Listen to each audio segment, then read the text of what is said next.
لاؤ اور میرے لیے بیعت لو، اور اگر وہ بیعت نہیں دیتے تو اس خط کے جواب کے ساتھ ان کا سر بھیج دو۔ ولید بن عتبہ محب اہل بیت تھا، اس نے رات کی کافی تاریکی کے اندر حضرت امام حسین رضی اللہ تعالیٰ عنہ کو پیغام بھیجا۔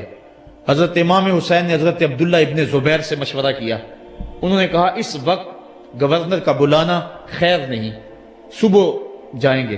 آپ فرمایا نہیں میں بھی جاتا ہوں۔ کچھ سواروں کو ساتھ لیا، کہا تم باہر کھڑے ہو جانا دارالامارت کے، اگر میں آواز دوں تو تم دوارے پھلانگ کے اندر آ جانا۔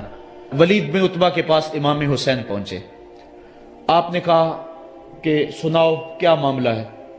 تو اس نے کہا کہ یہ خط ہے جو یزید نے بھیجا ہے۔ آپ نے فرمایا کہ میں صبح بتاؤں گا۔ ولید بن عتبہ نے کہا ٹھیک ہے۔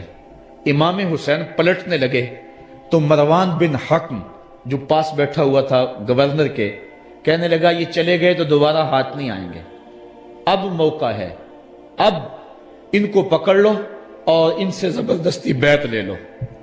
یہ بات حضرت امام حسین کے کانوں میں پڑی، آپ پلٹے، نیام سے تلوار نکالی، حیدری کچھار سے محمدی شیر نکل آیا، اور حضرت امام حسین رضی اللہ تعالیٰ عنہ نے اس وقت جو جملے کہے، تاریخ کے اوراق کے اندر وہ جملے محفوظ ہیں۔ حضرت امام حسین نے کہا ایھا الامیر، اے امیر تو جانتا نہیں ہم کون ہیں؟ انا معدن الرسالہ و مہبط الوحی و مختلف الملائکہ، میں وہ ہوں جس کے گھر میں جبریل آتا تھا، ہمارے گھر میں وحی اترتی رہی ہے۔ وَيَزِيدُ بْنُ الْمُعَاوِيَةِ رَجُلٌ فَاسِقٌ فَاجِرٌ قَاتِلُ النَّفْسِ مُعْلِنٌ بِالْفِسْقِ شَارِبُ الْخَمْرِ وَمِثْلُنَا لَا يُبَايِعُ، کہا اور یزید شرابی ہے، یزید مسلمانوں کا قاتل ہے، یزید فاسق مولن ہے، اے امیر میرے جیسا شخص چھپ کر بیعت نہیں کر سکتا۔ اللہ اکبر۔ حضرت امام حسین نے جب یہ بات کہی، جو باہر لوگ کھڑے تھے وہ بھی چاقو چوبند ہو گئے۔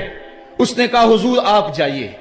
مروان مشورے دیتا رہا، لیکن حضرت امام حسین کو گورنر مدینہ نے کہا کہ آپ جائیے۔ حضرت امام حسین رضی اللہ تعالیٰ عنہ واپس پلٹے۔ حضرت امام حسین کی ہمشیرہ سیدہ زینب انتظار کر رہی تھی بھائی کا۔ پوچھا کیا ماجرا ہے؟ کہا حالات بگڑ گئے، اب ہمارا مدینے میں رہنا محال ہے، صبح سحری سے قبل شہر مدینہ چھوڑ دیں۔ اللہ اکبر، ورنہ ہمارے خون سے نبی کا حرم لالا زار بنے گا۔ حضرت امام حمام رضی اللہ تعالیٰ عنہ نے اہل بیت کی مشاورت سے یہ فیصلہ کر لیا۔ کجاوے کسے جانے لگے، سامان تیار ہو گیا۔ حضرت محمد بن حنفیہ کو کہا کہ تم یہاں رہو اور تم خبر پہنچانا کہ پیچھے کیا ماجرے ہوتے ہیں، اور مکے کی طرف میں سفر کر رہا ہوں۔